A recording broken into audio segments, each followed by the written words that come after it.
In this video, I want to talk about 10 easy, actionable ways that you can reset for a new month. This is a video that you could literally pop in the background and you could do this along with me. So at every step that I talk about, pause and take action. I'm talking about ways to reset your mind, ways to reset your space, ways to reset your goals, all of the above. And the first way to reset for a new month is to get clarity on your next actions for your goals. If you are a person who likes to set goals at the start of the year, the start of the quarter, you probably wrote down some goals and then you wrote down everything that you could possibly need to do to get those goals to come to life. And it's likely that when you did that, you felt feelings of total clarity. Over time, any plans that you create will start to feel fuzzy. And if you're not regularly interacting with the plans that you make, you're going to start to detach yourself from them and stop taking action on them. So to reduce fuzziness when it comes to your plans, revisit them, interact with them, breathe some life into them. Otherwise they become stale, they become old, and they go unused. Having this even just as a once a month task, I think is super helpful. It always reinvigorates me to revisit and rehash my plans. The next way to reset your life is to clean out one area of your life that doesn't get cleaned out enough. So pick an area that you know doesn't get enough attention. It could be physical, it could be digital, it might even be outside of your home, like your car or your desk at work, and tidy it up. The one area that I chose to tidy up was my phone, an area that truly does not get enough attention.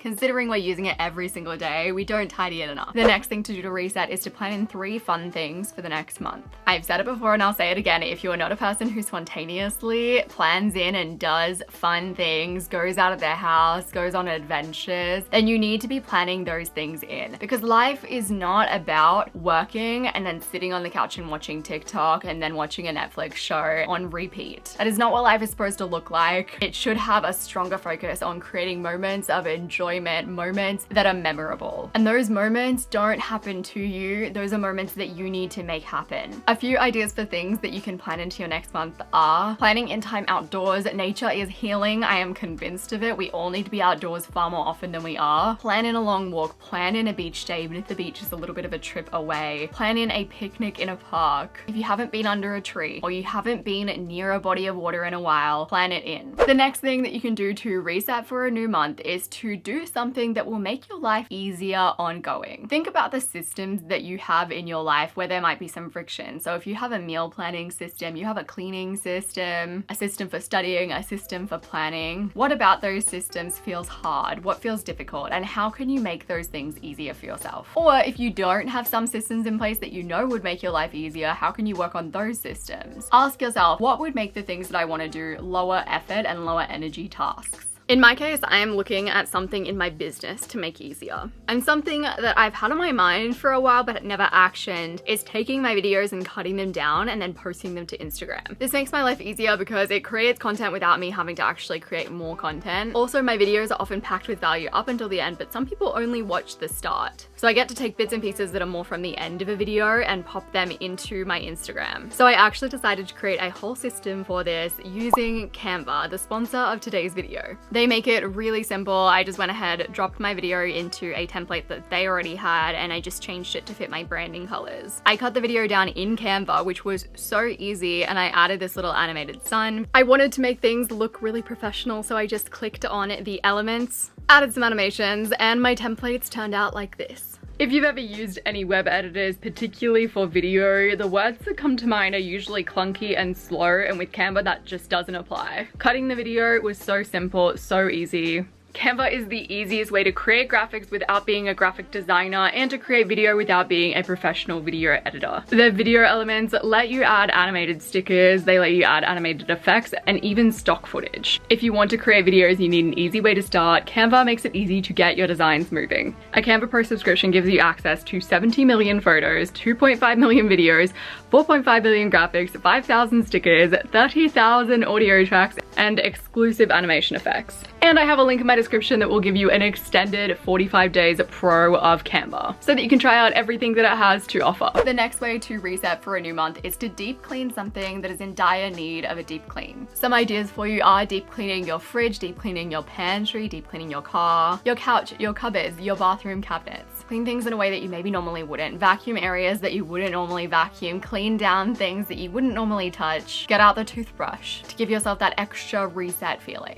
Another way to reset for a new month is to do a massive brain dump of all of the things that are on your mind. This is such a feel-good task, and I also have the perfect video to guide you alongside it. It's a video called Watch This When You Feel Overwhelmed, and it's literally an audio guide to a brain dump. I've had a few questions about what to do after you brain dump, because the feeling of a brain dump is wonderful. Getting it all off of your mind, I think, is essential. But knowing the steps to take after a brain dump is also important, because otherwise it just becomes this big list of things that you're gonna be like, oh, well, I never want to look at that again. So in the next few clips, I'm going to show you my process for brain dumping. So the first thing that I do is I do a big brain dump of everything that's on my mind. You'll find big things and small things come up. Not everything is significant. It doesn't have to be. The next thing that I like to do, at least on a good brain dumping day, is to go through and clarify everything. Some of the things that you've written down won't actually be tasks, they'll be projects. So for example, I wrote down finalize recording space, which means nothing. That's not very actionable, that's not very doable or tangible. So that was actually a project. Once I categorized it as a project, I was able to then create a task based on that project. So by command strips, so that I can attach the soundproofing stuff to the wall. Projects are things that involve multiple steps. They're usually things that feel big in your head. And then tasks are things that are usually one step. Sometimes they can be two steps as well, but they feel doable. You read them and you're like, yeah, I know exactly what to do to get that done. As you go through, clarify the wording of some of your tasks. You might have written things down in a rush and they weren't very actionable, or they didn't really make sense, and future you probably wouldn't be able to process them. So it's your job to make that wording more clear, so that if you see those to-dos written down, you're like, yep, okay, I know what that's about and I know what I need to do. Where you can, add specifics. So if you've written down call doctor, go and find the doctor's number and put it there. If you've written down buy object, go and find the website or the brand, so that you know exactly what to look up when you come to that to-do. Once I clarify all of my to-dos, I actually transfer them into Notion. It's so easy to just capture things in Things3, but to organize stuff, I do things in Notion. So I transfer everything over to Notion, and that's when I start contextualizing as well as prioritizing. So I contextualize by saying, yep, this is a work task, this is a home task. The beauty of contextualizing is that, say you're out on an errand, you can have a look at your errands list in your to-dos, and then you can pick up all the things that you meant to pick up from the store, or visit the post office on your way back, and do all of those errands in a batch. It lets you more efficiently use your time. Then I prioritize. So the way that I prioritize is actually very specific to me, and these are the categories that I've come up with that have helped me to make more sense of what's important and what's not important. Going through and prioritizing your tasks is really helpful for energy management, because you know, for example, if in the morning you have your most energy, that's when you do your non-urgent but very impactful tasks. The tasks that require a bit more mental labor, and then when you hit the afternoon or you're just having a low energy day, you can visit those non-urgent admin tasks. This system only really works if you are revisiting this list on at least a weekly, if not daily basis. Otherwise, it just becomes unused. But when you're interacting with it regularly, it becomes a really helpful tool to help you to manage your life.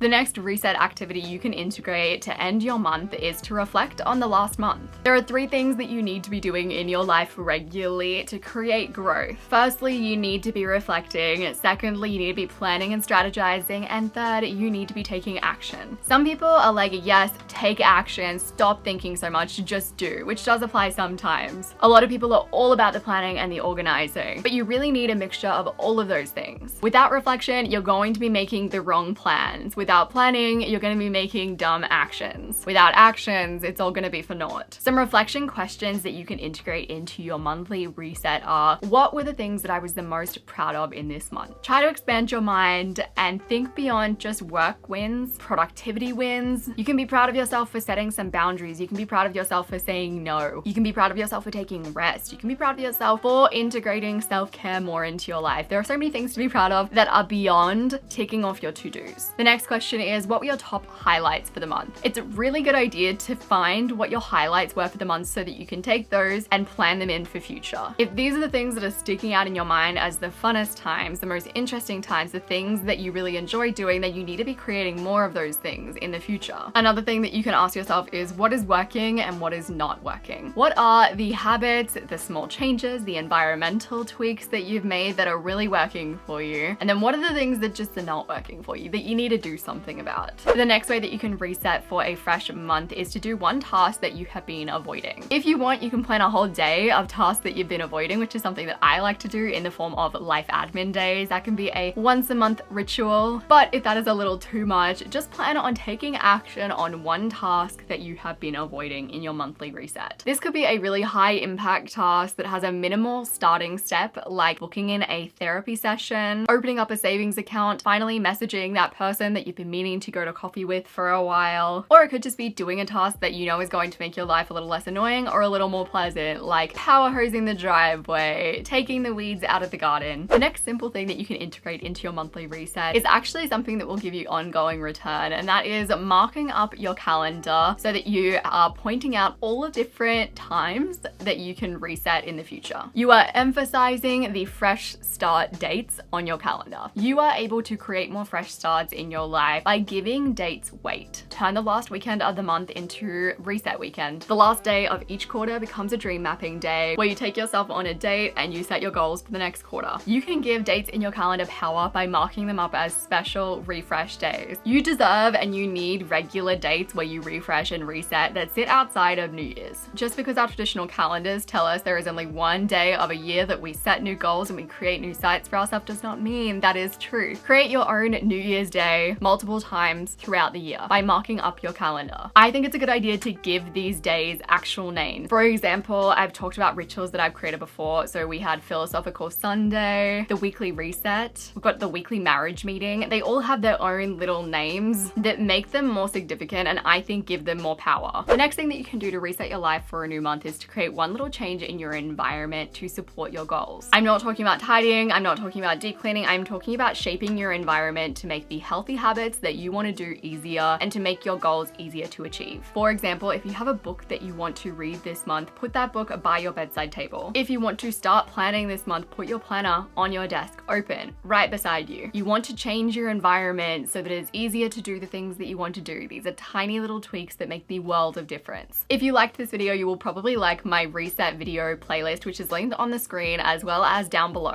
It has videos on my weekly reset, on ideas for a reset day, how to reset your life for 2020 and 2021, and of course you can use those tips any year. There are just a lot of reset vibes in this playlist, so if you are in a reset kind of mood, I'm gonna have that linked on the screen as well as down below. I appreciate you so freaking much and I will see you soon.